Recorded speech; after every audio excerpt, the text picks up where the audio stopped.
keying us back to these two themes of knowledge creation and entrepreneurship, one of the things that really struck me in both of your work is the way that you're almost creating a new language. And so I just wanted to kind of invite both of you to talk about that a little bit from the standpoint of knowledge creation and the work that you're doing and kind of language and narrative and storytelling. Well, I can say for sure we're actively writing a narrative of triumph.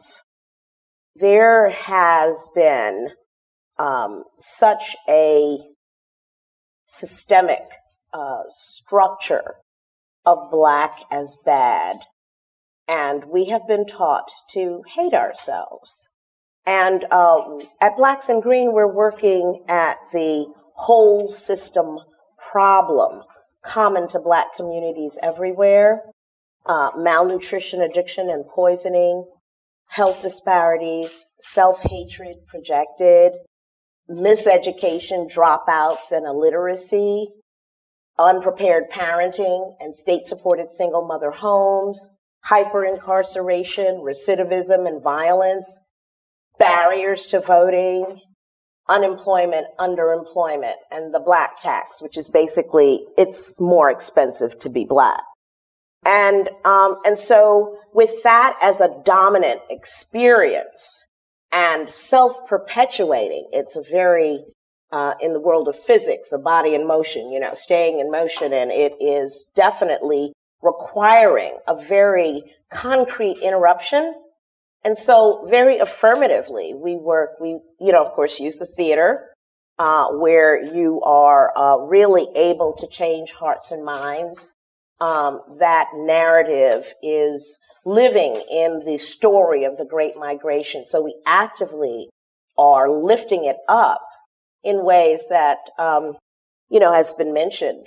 People know their story. Some people know their story. Some people know their places. Some people know the backstory. And for the most part, we're not passing that on. And so an affirmative, active reinvention of our story to underscore, look, there was genius, there was courage, there was ethic, and triumph against all odds, and that's where we're bound and determined to carry forward. Mm-hmm. I mean, even that you wrote a play to tell this story is so surprising, and but makes perfect sense when you think about it.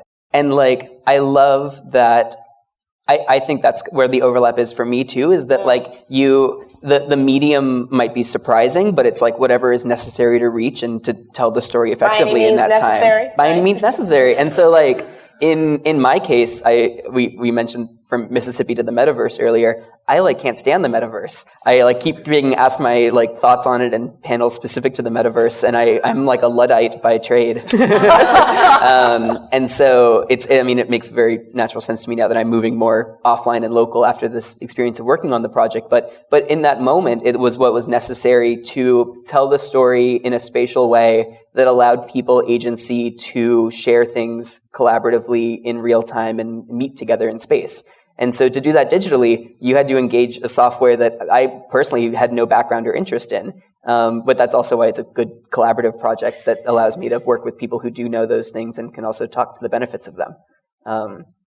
So yeah, for new media, I think that's, I'm always surprised by what I end up working in. Thank you. I just love the kind of polarity of the nature, the grounded, really hyper-local nature of Naomi, what you're doing, mm-hmm. and Lee, this, again, this kind of world building and the ability to really expand it because of technology. The last question is about entrepreneurship. I think I just want to ask you kind of how you see yourselves as entrepreneurs. Well, definitely. I mean, in West Woodlawn, in our Sustainable Square Mile, we're building economies in energy, horticulture, housing, tourism, and waste. And we are looking at how we create and track a methodology for increasing the household income of our current residents. We consider that to be like, that's the gold standard for Black community economic development, according to us, because it's one of the things that for sure has not been measured over the 50-year arc of the civil rights movement. We measured a lot of things. But had we been measuring, and what did Drucker say? You can't manage what you don't measure. Had we been measuring an increase in household income, we would have had, the glaring red flashing light. Hey, something's not working here. Something's not working here. Do something different. And so we're definitely looking at follow the money. We're definitely looking at how do this racial wealth disparity. It's profound and it's expanding, as has been noted. And so what are we going to do? There's got to be a practical, tactical, measurable, implemented system. And we may fail, but we are going to give it all we've got, and we think we've got the way. And so the economy, yes, it is the economy. And so we are building those three parts where we're looking at the actual entrepreneur, the business, how are we supporting them? We're working to increase the rate neighbor-owned businesses are created and sustained, and to build the capacity of neighbors to own, develop, and manage property in their neighborhood, and of course the conservation lifestyle. But in that construct, the business that are going to be proliferating our corridors are more vacant lots than they are businesses right now. So what is going to be the engine that's going to drive the production of businesses? And then in the realm of the economy, you've got your workforce. Well, one of the things we're launching this season is what we call Set for Life, creating an army of auditors. Why auditors? Energy auditors. Why? Because we're decarbonizing. Remember whale blubber? No, you don't. And you're not going to remember natural gas either, because it is part of the real concrete problem in our society right now. So fuel switching, how do we get in on the ground floor at the threshold at a really necessary component of this switch is through auditing. And so creating that workforce. And then, of course, there's the customer, whether it's the business or whether it's a householder.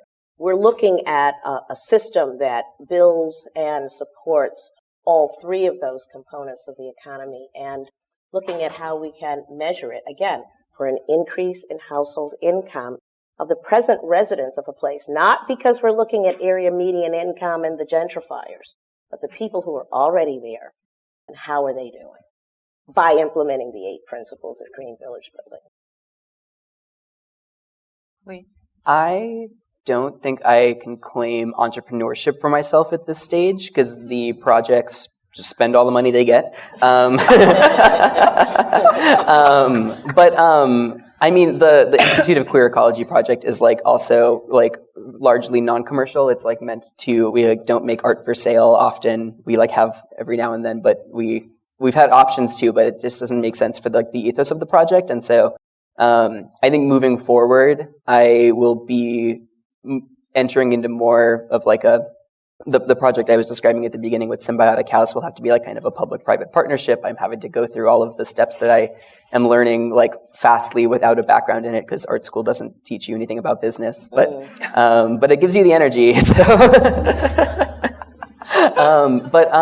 I mean, we talked, I'm going to almost dual answer the other questions we had talked in our huddle about that aren't going to make it today because of time, but just measuring success, which I think is a way to approach that entrepreneurship, and you have such perfect ways to measure success in your project.